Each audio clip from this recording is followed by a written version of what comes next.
Баршаңызға сәлем, сіздермен бірге Сәлима. Бүгін ұн қуырдақ тағамын жасайтын боламыз. Цуйван деп те атайды. Бұны көбіне Моңғолия елінде жасайды. Өте дәмді тағамдардың бірі. Жасап көріңіздер, жасап көруге кеңес беремін. Менің каналыма тіркеліп, қоңыраушаны басуды ұмытпаңыздар. Лайк басып, комментарий қалдырыңыздар. Бір жұмыртқамызға тұз салып, су қосып, жақсылап араластырып аламыз.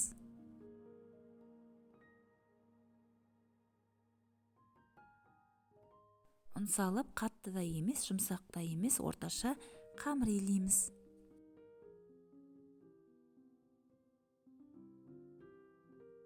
Илеп алған қамырымыздың бетін жауып, тындырып қоямыз. Табамызға майымызды құйып, қыздырып алып, үстіне етімізді салып, қызарғанша қуырып аламыз. Етіміз қызарып қуырылғанша қамырымызды бір басып аламыз.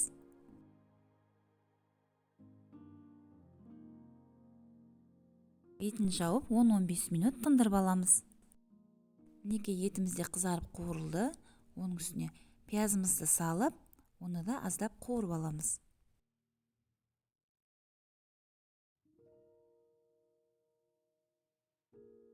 Оның үстіне бір сәбізімізді турап алып, барлығын салып, жақсылап қуырып аламыз.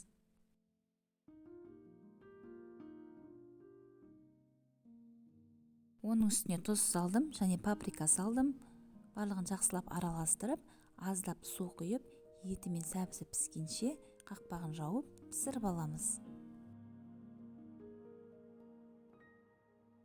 Етіміз піскенше қамырымызды жайып аламыз. 200 градусқа пешімізді қыздырып қоямыз.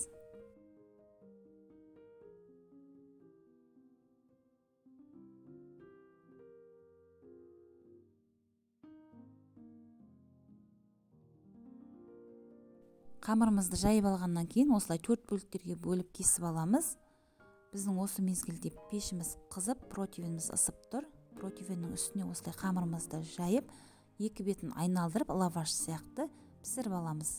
1 минуттан артық ұстамаймыз. Бетінде осындай ақ түйіршіктер пайда болады, кеуіп қатып тұрады. Қамырымызды осылай рулет сияқты орап алып, кесіп аламыз. Барлық қамырымызды осылай етіп, кептіріп, кесіп аламыз. Қамырымыз кептірілгеннен кейін бір-біріне жабыспайды. Міне осындай барлығы шашыраңқы әдемі болып шығады. Етіміз қуырылып дайын болды. Менде осындай аздап сорпасы болды. Егер сізде сорпасы болмаса, аздап су құйсаңыздар болады. Үстіне осылай қамырымызды салып шығамыз да, бетін жауып 10-15 минут пісіріп аламыз. Менде 10 минут уақыт өтті. Осылай бетін ашып, бір араластырып алдым.